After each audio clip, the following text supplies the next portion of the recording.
ensures that the board doesn't have any obligation or expose itself in liability or potential costs as a result of the occupying our space. So as I go through the document, I had a couple questions and comments, in particular with section 7.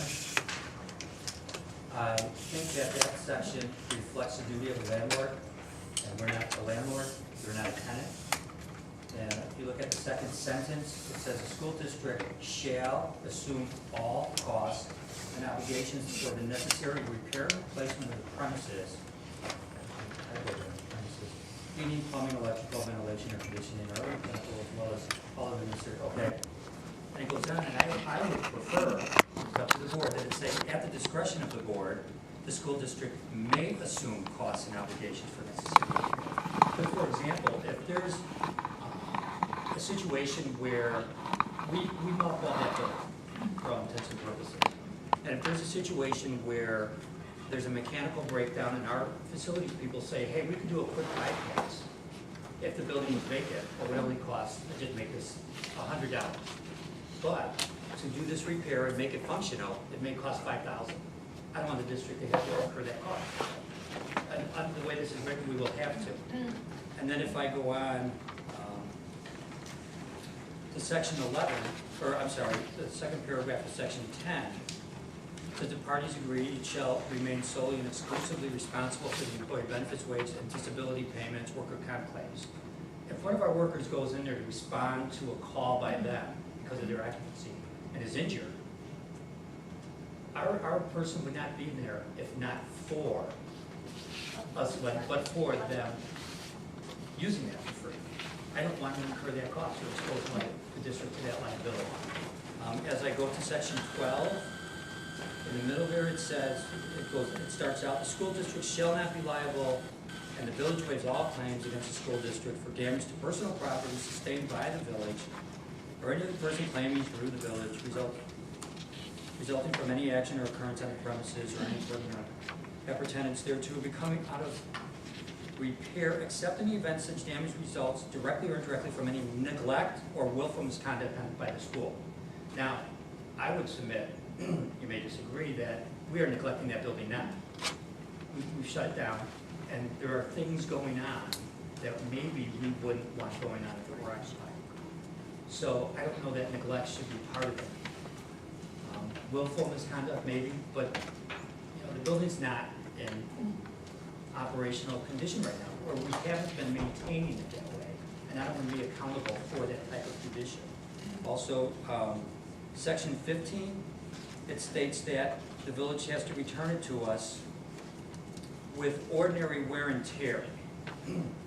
I don't agree with that, because if not for their occupancy, that is a normal clause for a tenant-landlord relationship when the landlord is receiving payment for providing that space. Normal wear and tear is part of that.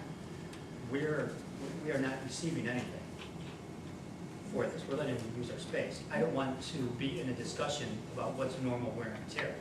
I think they should return it as is. Which part of it said that, though? So I guess my question Section 15 says that.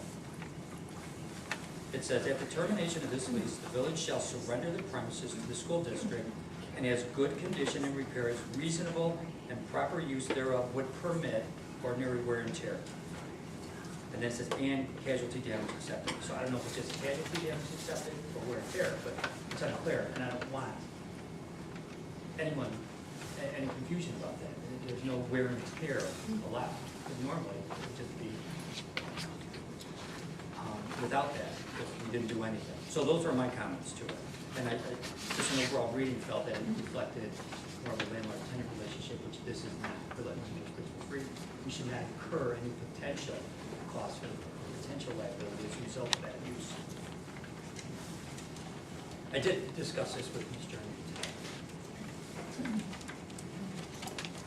So that's what the board considered.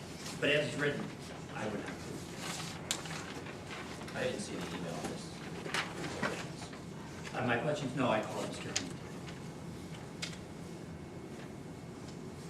Who wrote the contract? Did we write the contract? Did they write the contract, or was it done jointly? The The agreement contract, will we wrote the contract, actually, I worked in conjunction with our attorney, and it was created by our attorney. We gave him the list of our needs, and the document was created. I then provided it to the village. They had very few changes, it was more just names on the last page, and then this is. I have no objection to them, to giving them the space. That's not an issue for me. Which attorney do we use to draft this down? Scott Nemenek. Thank you, I just drew a blank, I apologize. Did you have any chance to call him and ask him about Mr. Doherty's, they seem to be valid in his concerns? It was at the end of the day that Barb and I talked. Yeah, I had a very brief conversation with him, and it actually pertained to one other question that was with regard to the wording in section 11 on extended coverage.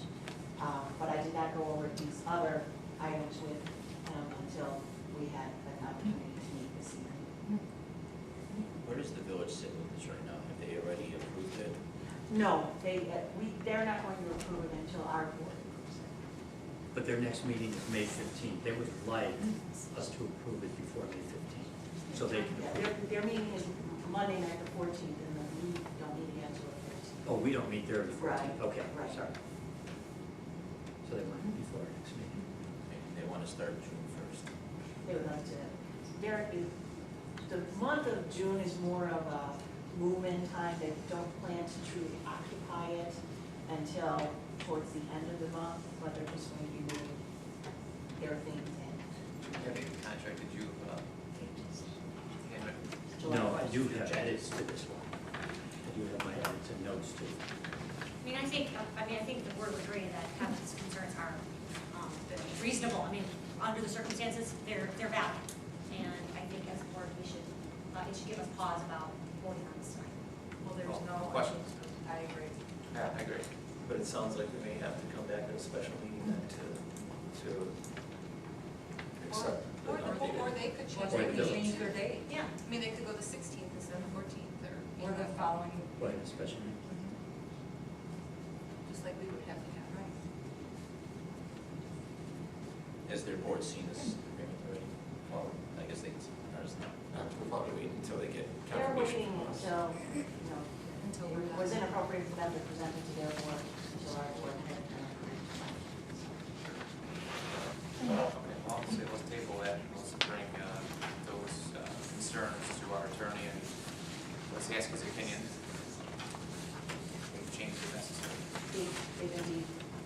He concurs with those opinions that are, is the general consensus to change the document. Well, what would be the proper method to address that? Could we, if we have an amended document, could that be emailed to the board and individual board members respond back to Ms. Germany without having a meeting? You're talking about one-on-one? Well, say the Because obviously a entire group board was email copied. would not. Right, that matters. Pardon? A group email, obviously. Well, if individually, board members gave their comments to Ms. Germany, and Ms. Germany, I guess, revised it, instead of sending out revision, but that would, Yeah, no, that's a good idea. It's cleaner, I believe. yeah. I guess my concern is that whatever next meeting is that we end up deciding what the changes are, should be one that we want to approve, because we don't want to keep Yes. meeting and pushing it out, meeting and pushing it out. So how do we guarantee that we're all in agreement on what it is unless we've seen it ahead of time? There is no guarantee, so. Yeah, if we're gonna talk about the document, I sent an email yesterday about some questions I had, and everybody saw it. I responded to all board members. We all agree this is a landlord-tenant agreement there, and the issue I had with that was that, rather than say, you're gonna occupy the building for 3 months, you take care of all the utilities, my reading of it was, we're going to pay what we normally would pay, and they'll only pay the additional usage. That's, Now, that's gonna incur your time to keep track of that now. yes. Okay, can we just say, here's what the